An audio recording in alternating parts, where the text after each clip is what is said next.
guys, today I'm reading When Charlie McButton Lost Power by Suzanne Collins. When Charlie McButton Lost Power. Charlie McButton had likes and like-nots. The things that he liked involved handsets and bots, computerized games where he battled bad creatures.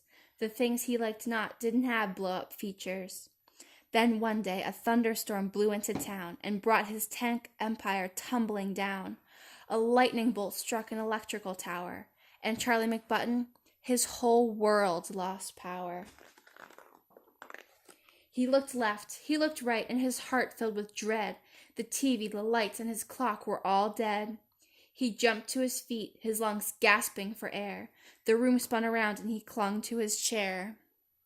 He tried to cry, "Help!" but just managed to squeak.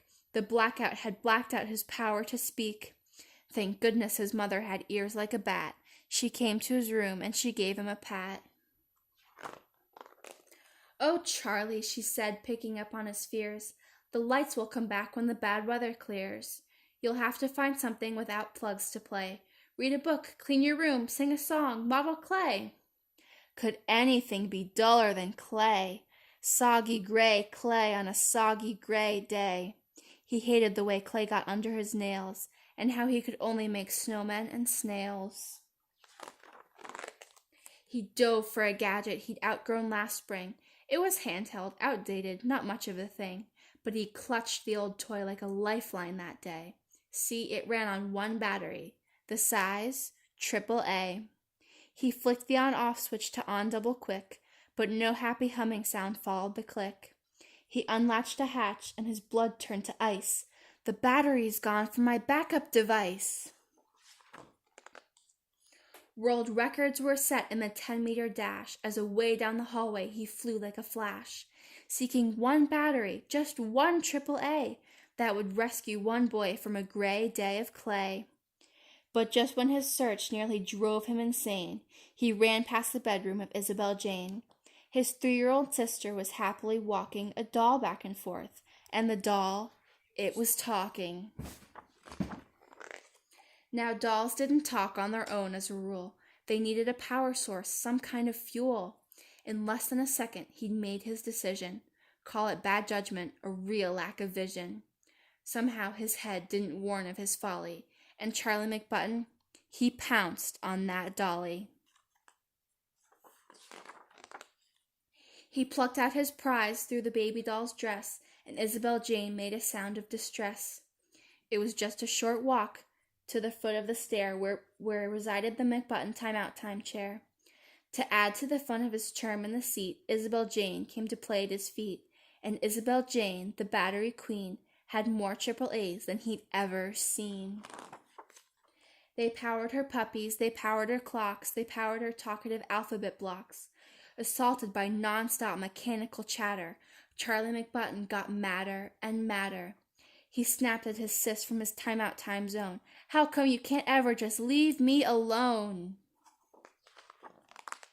Her eyes filled with tears, and she gave them a rub. She went to the bathroom and hid in the tub. Then Charlie McButton felt totally rotten, and couldn't help thinking some things he'd forgotten.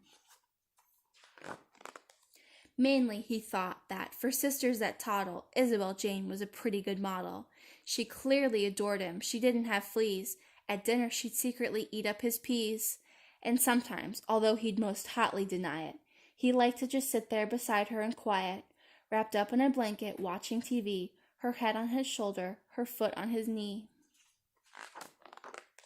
He sat and he thought and he stared at the rain. When his timeout was done, he found Isabel Jane. From the edge of the tub, she gave him a peek. So he said, "Hey, are we playing hide-and-go-seek?"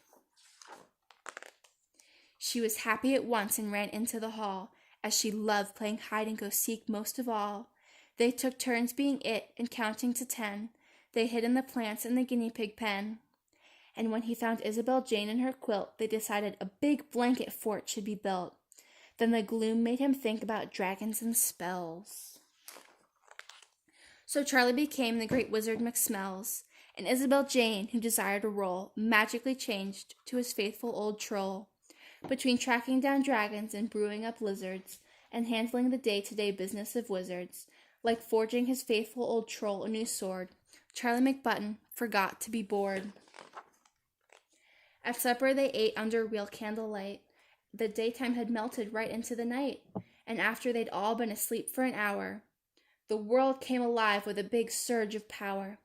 Oh, it's finally back, Charlie thought with a grin. Tomorrow I'll wake up and I can plug in. But another thought hit him he couldn't explain. I might also find dragons with Isabel Jane.